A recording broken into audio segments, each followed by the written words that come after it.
Greetings, students. Hi, this is Shatrughat Chakraborty from Indraprastha Law College, Greater Noida, and today's subject is human rights, and the topic that you're going to discuss is European Convention on Human Rights. And this is tutorial video 1, the first part of the topic itself, and this is meant for BLLB 4th sem students. So, what is European Convention? The European Convention on Human Rights, or ECHR, is an international human rights treaty between 47 states that are member of the Council of Europe, or COE, not to be confused with European Union. So European convention on human rights या फिर ECHR एक international human rights treaty है जो 47 states के जो member है, जो council of Europe के मेंबर रहा है, उनके बीच जो ट्रीटी साइन किया गया है. So all these 47 states and its members are bound by this European International Human Treaty, who are officially the member of Council of Europe या COE. काउंसिल ऑफ यूरोप के साथ यूरोपियन यूनियन की confusion मत कीजिएगा, क्योंकि council of Europe अलग एक body है, यूरोपियन यूनियन अलग बॉडी है. तो काउंसिल ऑफ यूरोप के जो मेंबर्स है उसमें से 47 स्टेट्स या फिर 47 कंट्री उसके मेंबर्स ने जो ट्रीटी साइन किए हैं, जो इंटरनेशनल ह्यूमन राइट्स ट्रीटी है, उनको European convention on human rights कहा जाता है. Governments signed up to the ECHR have made a legal commitment to abide by certain standards of behavior and to protect the basic rights and freedoms of ordinary people. It is a treaty to protect the rule of law and promote democracy in European countries. So, government has signed this ECHR, and all these countries are legally bound, and they have committed to follow certain norms, rules, regulations, and certain standards and behaviors.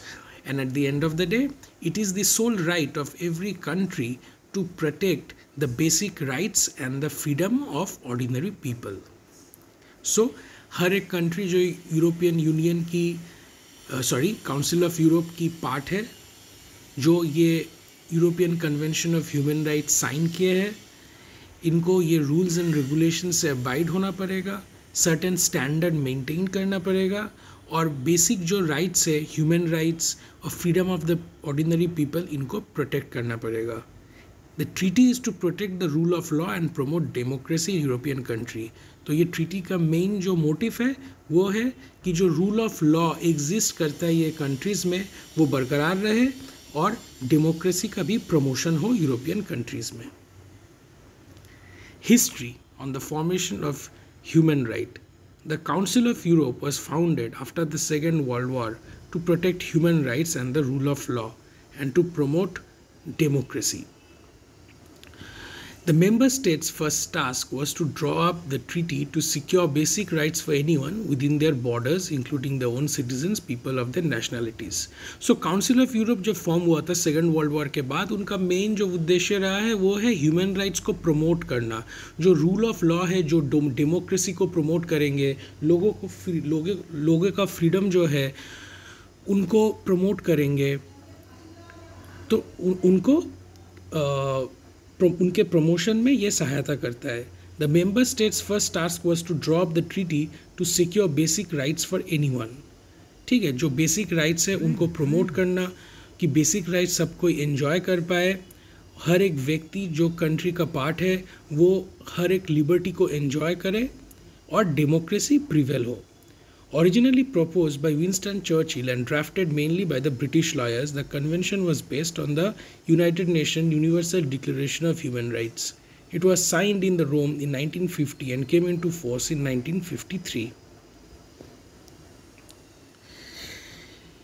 European Courts of Human Rights. The creation of ECHR led to the establishment of the European Court of Human Rights. तो ECHR का creation से क्या establish हुआ था? European court of human rights. It was set up in 1959 and is based in Strasbourg, France. The court exists to safeguard the ECHR, providing a forum of people who believe their rights have been denied, allowing them to their cases heard.